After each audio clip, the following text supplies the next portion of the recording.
By the late 1980s, the Cold War was winding down. The Berlin Wall had just fallen, the Soviet Union was crumbling, and intelligence agencies around the world were scrambling to figure out what came next. But in a quiet Hydra bunker somewhere in Siberia, none of that mattered. They had one last job to finish. We talked about Hydra in Episode 2, Johann Schmidt's Deep Science Division, the ones who had pulled the Tesseract out of that church in Tonsberg and built an empire of impossible weapons around it. When Schmidt got pulled through that portal and the Valkyrie went down in the Arctic, the world celebrated. Hydra had fallen with its leader. Or so everyone thought. Hydra didn't die that day. It went underground. Like the mythological creature it was named for, cut off one head and two more would take its place. Surviving members slipped into governments, militaries, and intelligence agencies on both sides of the Iron Curtain, quietly rebuilding from the inside out. By the time the Cold War was in full swing, Hydra was everywhere, including deep inside the Soviet Union. And that's how they got their hands on Bucky.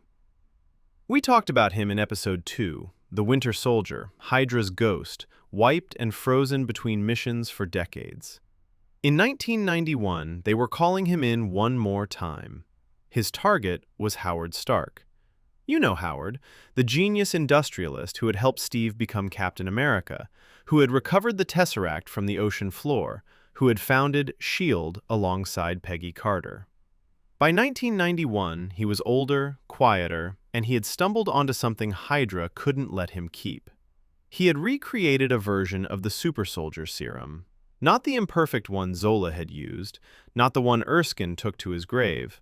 A refined version, stable enough to work, and he was carrying the vials himself that night, driving back roads with his wife Maria beside him, trying to keep it out of the wrong hands.